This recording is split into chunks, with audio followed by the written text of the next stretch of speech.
You are listening to the Disney Dream Girls, an unofficial Disney theme parks podcast.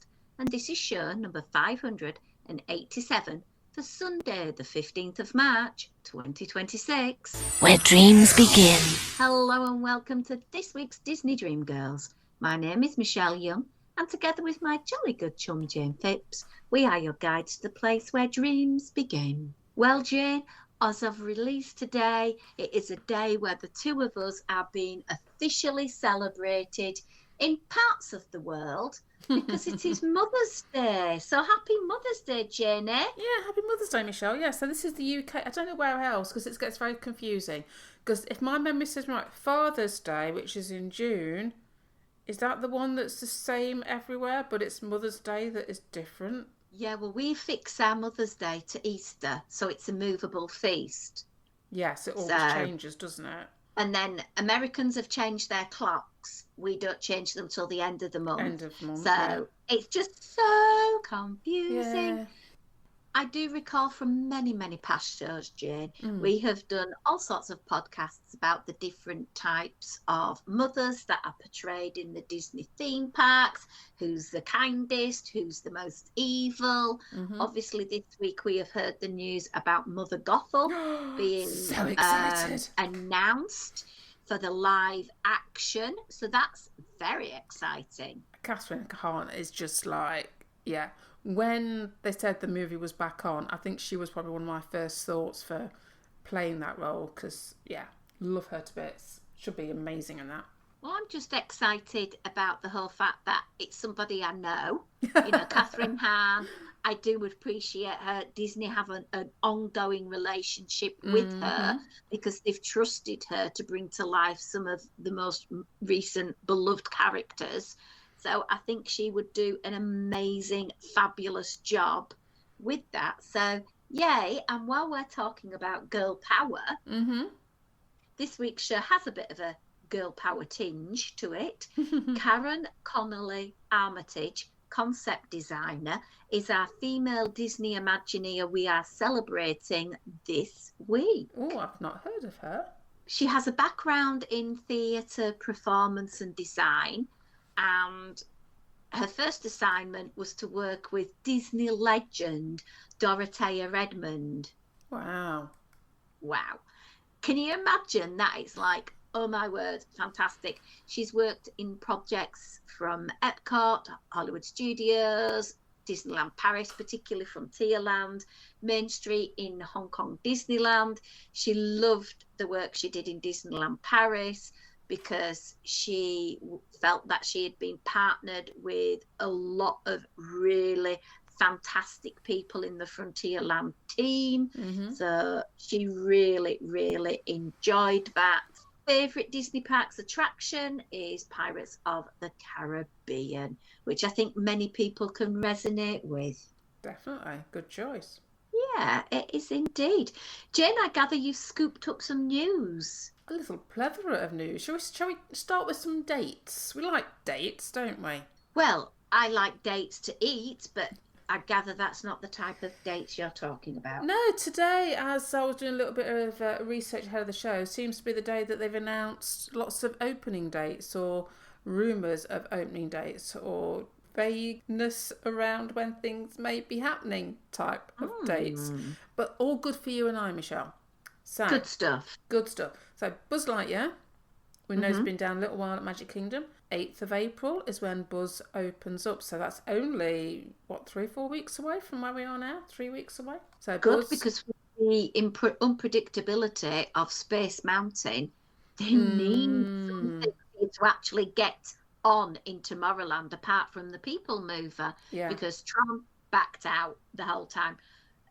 Tomorrowland Speedway, it's not everybody's cup of tea, so let's give us a reason to go back. And I imagine the queues are going to be quite long as people want to go back on and see the refurbished ride.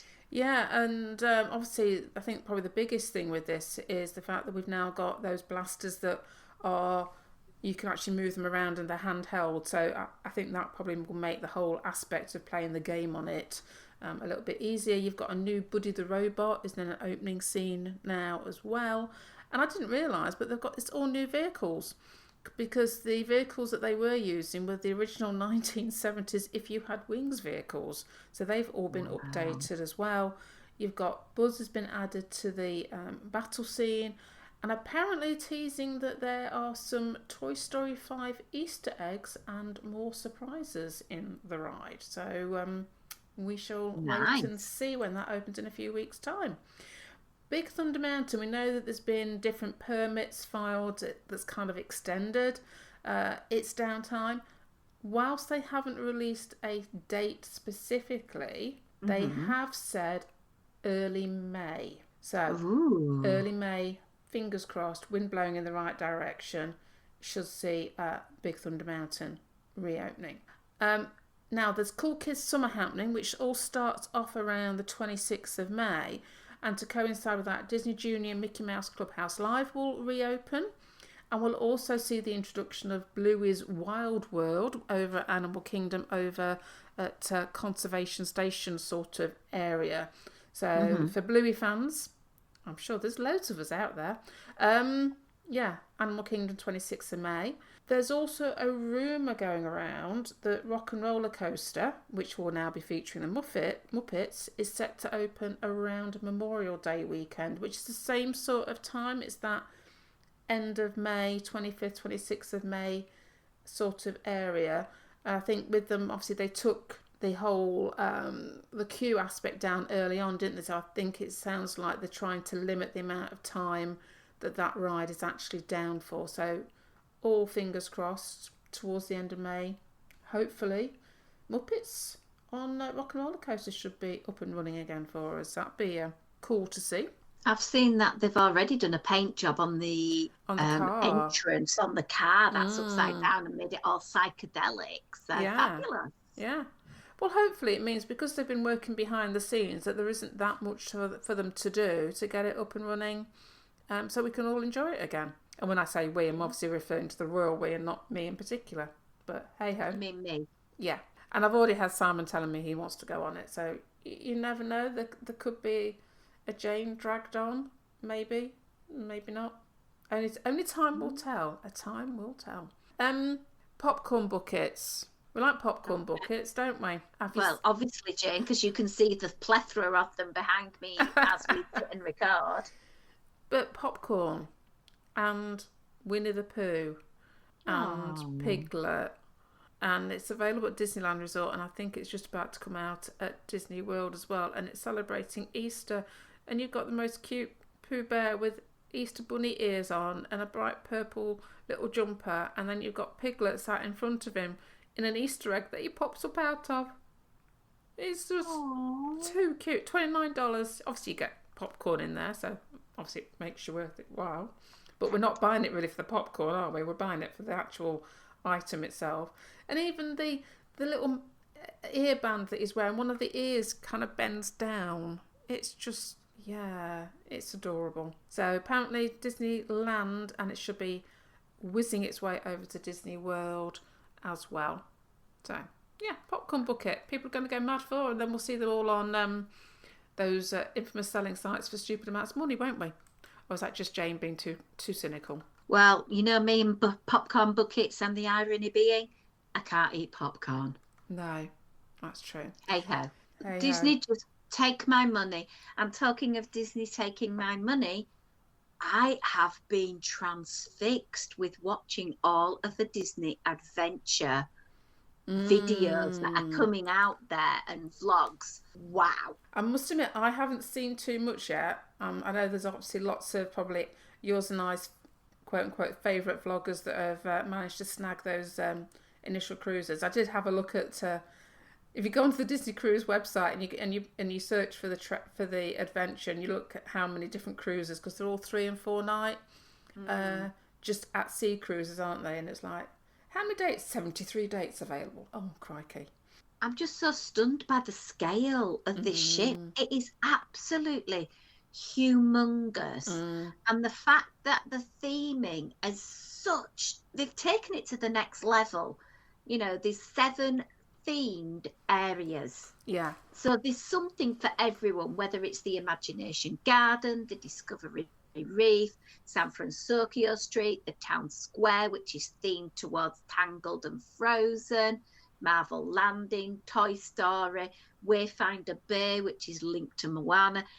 You can ask virtually 100 Disney fans and they'd be hard pressed not to say, oh yes, that would be my number one place. Absolutely. I don't know if you've seen it. There is on the Imagineering YouTube channel, there's like a little 18 minute video about the designing of the adventure. Oh, loved it.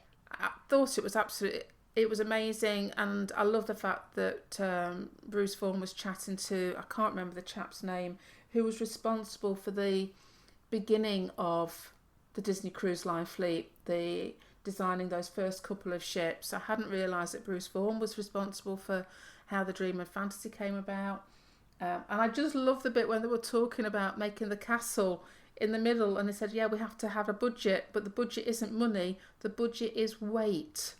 And how they started off with 140 tonnes and had to get it down, and ultimately they got it down to 70 tonnes. Because obviously, yeah, weight on a ship is going to be a big deal, isn't it? Never thought about it before. All those constraints they have to work with. I believe the Imagineer was called Wing Chow, and he was basically chatting with Michael Eisner about this whole thing. And yeah, of course we can do a Disney cruise ship. Yeah. Jim Corcus has a book out all about Disney Cruise Line, and we love you, Jim. Rest in peace, my beloved. But that, if you're interested in the minute detail, absolutely. And I know he's spoken to us before on the evolution of Disney Cruise Line, and this is my nerdiness now. When we got married, when Jim joined us for our evening sort of reception at the Wilderness Lodge, he told the story of how the cruise line came to be as a sort of speech at my wedding reception. So it's like, so I know quite a lot about this, and I'm so privileged to have been friends with such a wonderful man.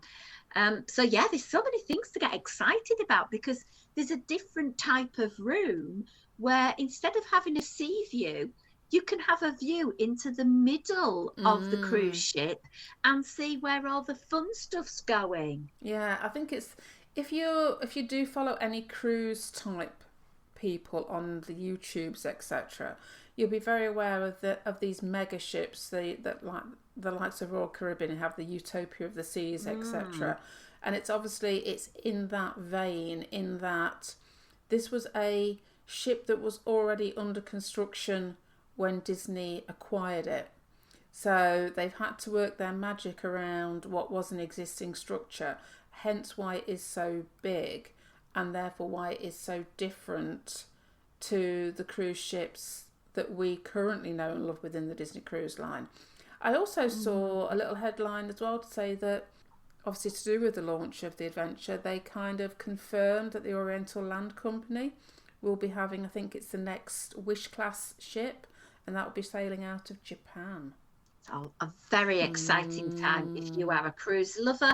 Our friends from Dis Down Under are going to be setting sail in, I believe, September.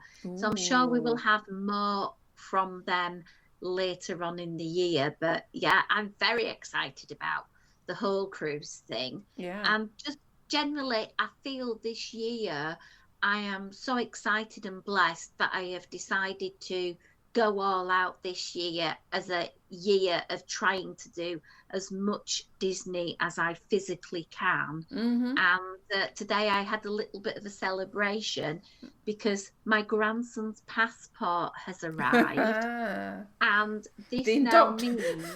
So the indoctrination begins, Michelle, as if it hadn't done already.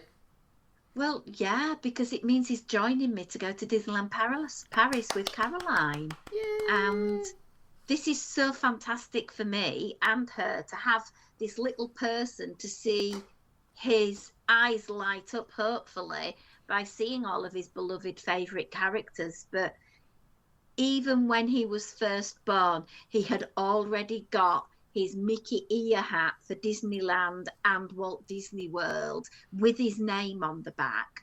So, you know, obviously there was no way that this boy was ever not going to go on a Disney trip with Grandma.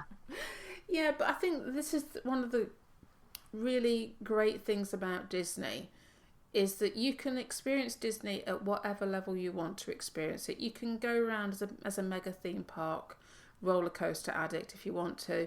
You can go around it as just an observer of people. But then you have these moments in your life. You know, I remember taking, as I'm sure you will, Michelle, when you got to take your kids for the first time. You know, you suddenly appreciate it from a completely different viewpoint, especially when the little, like Joey will be, that element of, you know, you put yourself down at just his eye height and see the world and how it all looks to him from that point. Plus the interactions that he's going to have with all the characters. I remember taking our Molly to Disneyland Paris. She would be about 18 months old, and we were there at the Christmas, and we ended up meeting up with some friends and their two children, and we were having a little meal for Ethan's birthday, like a little tea somewhere. I can't remember what the name of the restaurant was, but there was characters involved. I have never known a child cling to me with such ferocity as our Molly did. Now she'd be running after him as a almost 25-year-old to get a picture taken, but at that point in time as an 18-month-old it was like, Mum, there's these very strange, weird, tall things coming towards me. Can I sit on your knee and climb up you, please? Moments. So it's those things though, isn't it? Getting to experience Disney yourself, but then getting to experience it with either a close friend or a child or a grandchild, and how they react to things. It gives it a whole new perspective. Yeah, but if you remember, I did Disney completely wrong on my first trip. We booked 3 weeks. We took all 3 children. I'd never been to Disney before, and we just did it so wrong. We really, really did. And because I didn't know what to expect, the children didn't. And our experience, if we would have been able to repeat it and start it from scratch again, it would be a completely different trip. But saying that, they got the experience of going to virtually everywhere. We did NASA, we did Universal, we did Busch Gardens, we did SeaWorld. You know, we crammed everything into 3 weeks. And perhaps I might not have done that if I look back in hindsight. But hey-ho, anyway. It didn't put you off going again. True, it didn't. So, exciting times ahead. And talking of exciting times ahead, I thought we would talk a little bit about Disney planning. Oh, we like a bit of Disney planning, don't we? We do indeed. And we're going to start with a bit of Disney planning in Disneyland over in California, because they have introduced a brand new guided tour. Oh, okay.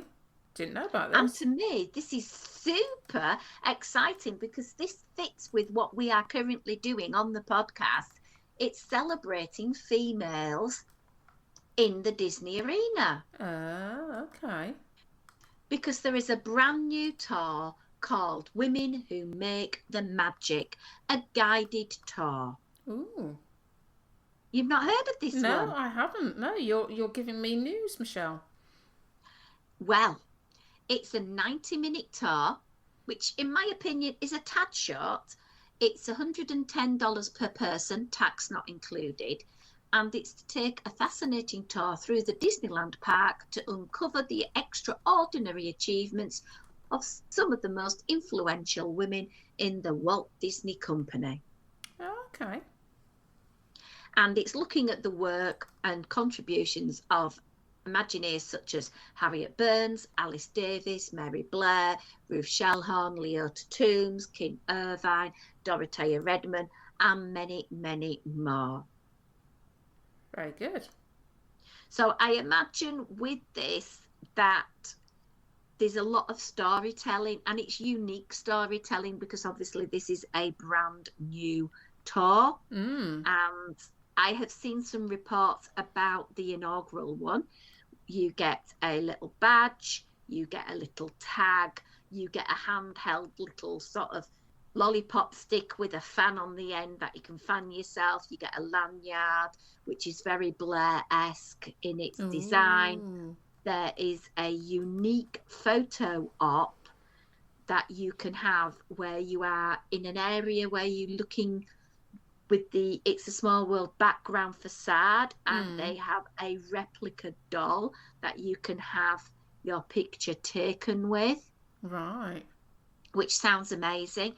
The thing that I think I'm not happy with is you go on one of the rides, Storybook Canal boats. However, that's in the 90 minutes. Oh, okay.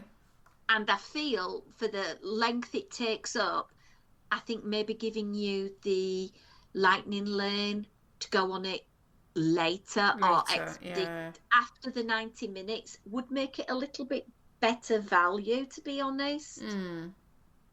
But saying that, I personally, if it's still up and running in December when I'm going, I would love to do this because it's right in my wheelhouse. Yeah, something different as well, because there's obviously lots of different tours that, you know, one can take at both Disney World and Disneyland, but to have it with that particular, looking at the achievements of those Imagineers, it's, nice take. They are also still running a Story of Celebration, the 70th anniversary guided tour at Disneyland Resort. This is occurring 4 times a day. It's $120 per person, and it's a 2-hour journey where you are experiencing some of the original attractions, finding about significant Disneyland moments, and some uncovered stories that you might not know about. You have lightning lane entry for a select attraction. You get reserved viewing for the nighttime spectacular. Ooh. You get popcorn, a special keepsake. So I think that's a good one to consider as well. Yeah. Again, I like these things because they're actually talking about the history of the parks. I think it's really important to respect and honour those that have gone before and created what we now love. And I appreciate things do change and have to move with the times, but we wouldn't be where we are now with the parks if it wasn't for what had gone before. So I think honouring that is a good thing. Yeah. The Disneyland Railroad guided tour is still taking place, $145 for a 90-minute tour focusing on the Disneyland Railroad. And one of the most important things is you get to climb aboard the Disneyland Railroad special presidential car, the Lily Bell. Is this one that you've done, Michelle? Refresh my memory. It isn't one I've done. I have been able to ride the Lily Bell when it was available as first come in the park. You could get a ticket to ride it at a later point, and I've been able to do that a couple of times. I've done the train tour when they used to have it at Walt Disney World. I've never done the Disneyland one, but I believe our friends Kat and Lewis, again from Dis Down Under, have done this because you do get to have that sweet treat before you get on board the choo-choo. And you have the train engineer giving you lots of interesting information. You get to have a special keepsake, and there is a lightning lane entry for a select attraction in the tour as well. Okay. Nice little package. So it is. Over at Walt Disney World, there's a slightly different sort of feel. They didn't do a special anniversary tour. No. Which was a shame. Missed opportunity. They are still offering Behind the Seeds, which we've talked about before. It's a lovely little plod around the greenhouses over at Epcot. Not overly expensive either, is it, that one?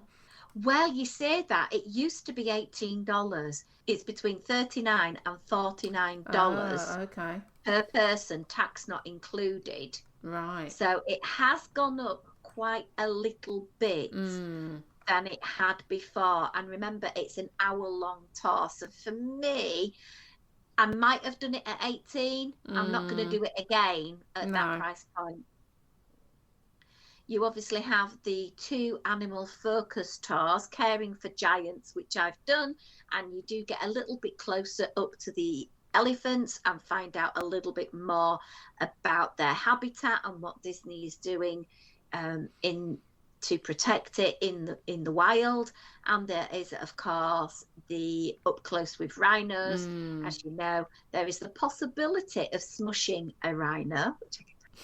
Two further ones is the Wild Africa Trek. Again, I've done this one where you get to enjoy the safari from a completely different viewpoint, which is fabulous. And then there's the Starlight Safari at Animal Kingdom Lodge. And then a further animal-based one is Savour the Savannah as well, which is another delicious food-linked animal experience that you can do. We have one more that is theme park based, and that is the Keys to the Kingdom. And if you have not yet done this, I highly recommend it, because you get to do some cool backstage things, which is good. There still is the Dive Quest experience over at Epcot that you can do as well, and there's still a Segway experience, the Wilderness Back Trail Adventure at the campsites that you can do on a Segway. Remember, they used to have them at Epcot. They did, but they got removed. Yeah. I haven't done the Wilderness Resort one, but I have done the one that they had eons ago at Epcot. So I have done quite a few of these tours. So if you do want some further information about them, if you want to know anything, which I would personally recommend, please get in touch. info@disneydreamgirls.com. You can direct message us over on our DMs at DisDreamGirls on Instagram. Or there's always the family podcast page over on Facebook. Lots of ways to get in touch there, Jayne. Yeah, throw us your questions. We may or may not be able to answer them. We will always endeavour, and at the end of the day, this is a community. We love hearing from you. We love hearing your stories, hearing your challenges, hearing your delights, your joy, what is in your Disney World right now. We would like to say a big thank you to our wonderful Patreon supporters that are just about keeping the show advert free. We may be going down that route at some point, just to ensure that the financial side of the podcast uptake is taken care of. And at the moment, we could do with a few more Patreons. So if you want to find out more, patreon.com/Disney Dream Girls, and consider a couple of dollars a month would make a massive difference. And our eternal thanks. But until next time, it's a goodbye from me. And bye from me.